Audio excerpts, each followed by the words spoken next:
Salam sejahtera Malaysia. Nama manusia diingat daripada jasa. Ada peribahasa kata apa? Saya lupa sudahlah. Oh, meninggalkan nama. Oh, mati apa? Manusia mati meninggalkan nama. Harimau mati meninggalkan belang. Apa itu? Manusia mati meninggalkan nama. Jadi kita akan diingat dengan siapa kita.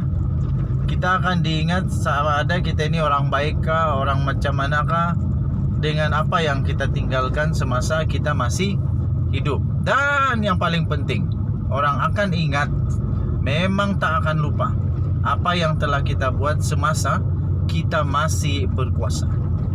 Terutamanya ketika kita berkuasa, apa yang kita lakukan dengan kuasa itu. Oke, ada satu artikel yang memang panas ini daripada sabudin.com.net. Sabudin.com.net. Tajuk dia memang agak luar biasa nih tajuk dia. 3 bulan lagi, adakah Najib masih diingati? Adakah Najib masih diingati?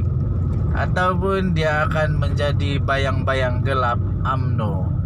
Sejarah kelam bagi UMNO kerana telah masuk ke penjara seorang bekas Perdana Menteri dan juga bekas Presiden UMNO. Ini memang luar biasa ya tuan-tuan dan puan-puan yang dihormati sekalian. Okey, jadi adakah beliau akan diingati atau dilupakan dalam masa 3 bulan akan datang? Ini satu risiko yang besar bagi Najib Razak lah. Setakat ini, setelah Najib Razak dipenjara pada 23 Ogos yang lalu, hanya ada 2 majlis solidariti daripada UMNO terhadap bekas Perdana Menteri itu.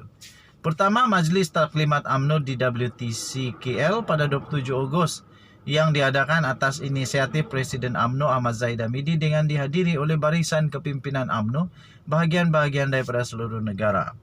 Kedua, Majlis Solidariti untuk Najib yang diadakan di Dataran Pekan, Pahang pada petang semalam. Ini bermakna dalam tempoh 2 minggu setelah Najib dipenjarakan, hanya ada 2 program untuk membela dan mempertahankan Najib. Itu pun kedua-duanya tidak menampakkan impak serta kesan yang jelas ke mana kesudahannya. Taklimat di WTC KL pada mulanya digembar-gemburkan sebagai medan tekanan terakhir daripada UMNO untuk memaksa Perdana Menteri Ismail Sabri agar menyegerakan PRU15 secepat boleh. Malangnya, meskipun pada malam berkenaan diadakan mesyuarat khas MT UMNO, tetapi tiada apa-apa yang berlaku di akhirnya. Bahkan kenyataan media pun tidak dikeluarkan selepas itu.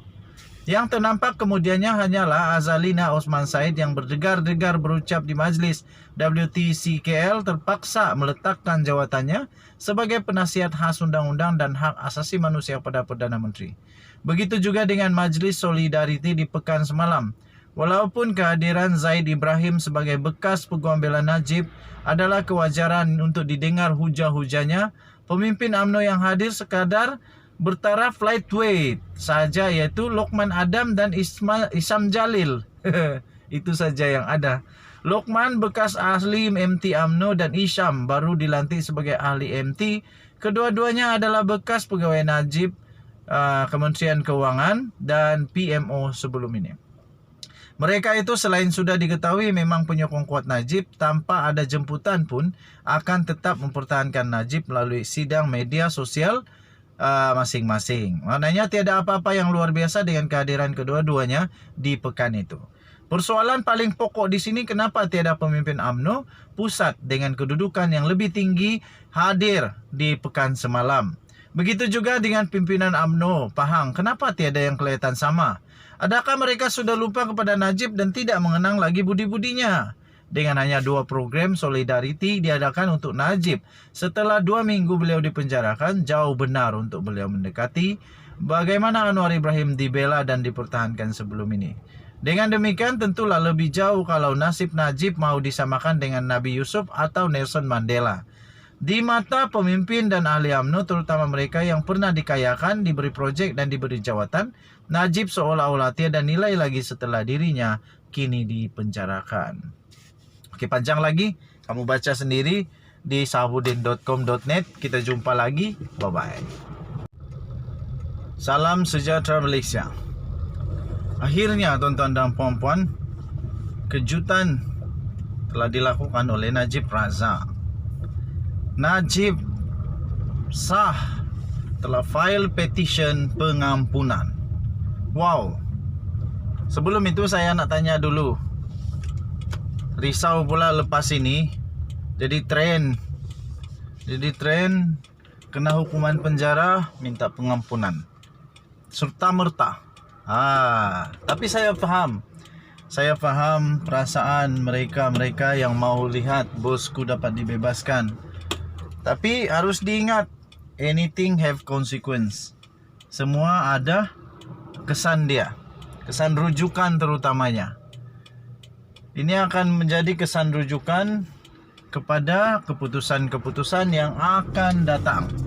Tetapi saya percaya Seri Paduka Baginda yang di Pertuan Agong akan melakukan penelitian, akan membuat pertimbangan sewajarnya kepada perkara ini. Saya tetap berada di belakang hakim kedaulatan undang-undang, dan juga saya tetap menyokong apa juga keputusan daripada Seri Paduka Baginda yang di Pertuan Agong. Jadi tuan-tuan dan puan-puan, sama ada sama ada Seri Paduka Baginda yang di Pertuan Agong akan mengampuni, memberikan pengampunan diraja kepada Najib Razak atau tidak, saya tetap sokong apa saja keputusan. Kalau Najib Razak diberikan pengampunan, tahniah diucapkan dan daulat tuanku. Tetapi kalau dia tidak diberikan pengampunan, sabarlah, tenang. Semua orang yang bersalah pun mengalami, akan menikmati dulu di penjara. Lepas itu barulah minta balik pengampunan lah.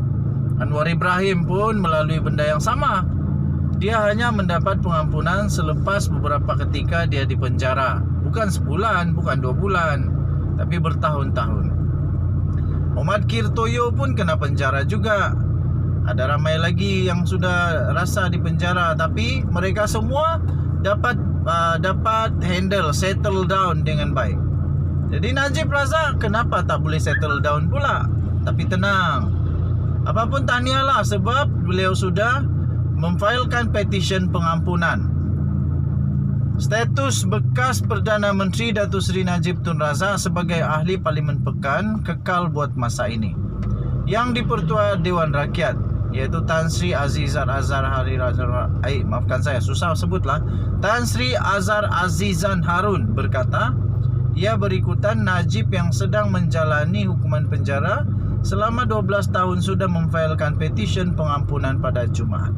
Nah, ini pasti akan menjadi satu kes rujukan pada masa akan datang. Sekiranya seseorang didapati telah bersalah, telah pun masuk penjara, tetapi dia minta petition pengampunan, dia tidak akan digugurkan sebagai ahli parlimen, sehinggalah petition pengampunan ditolak, diterima atau selesai. Okey, jadi itu berita yang gembira bagi Najib Razak. Menurutnya petition pengampunan itu difailkan dalam tempoh 14 hari, sekaligus status Najib sebagai ahli parlimen hanya akan ditentukan selepas proses pengampunan itu selesai. Okey, jadi persoalan utama, adakah Najib Razak akan berjaya memujuk Seri Paduka Baginda yang di Pertuan Agong untuk dapat berkenaan limpah kurnia belas kasihan daripada Seri Paduka Baginda yang di Pertuan Agong. Tetapi sudah ada pembayang daripada yang di Pertuan Agong apabila dengan tegas Seri Paduka Baginda yang di Pertuan Agong mengatakan dalam keadilan Islam harus adil. Pertama, tidak ada diskriminasi dan semua sama rata, tidak ada yang terkecuali. Dan Baginda juga bertitah dengan tegas bahawa pengampunan dan penghukuman serta pengampunan tidak boleh digunakan sewenang-wenangnya. Sebab nanti yang menjawab di kelak nanti, di hari depan nanti adalah baginda juga, adalah orang-orang yang berkenan juga. Okey, jadi saya percaya Seri Paduka Baginda yang di-Pertuan Agong mempunyai budi bicara, belas kasihan limpah karunia, kedaulatan kepada Seri Paduka Baginda yang di-Pertuan Agong. Kita jumpa lagi. Denyut nadi suara rakyat bergema di channel ini.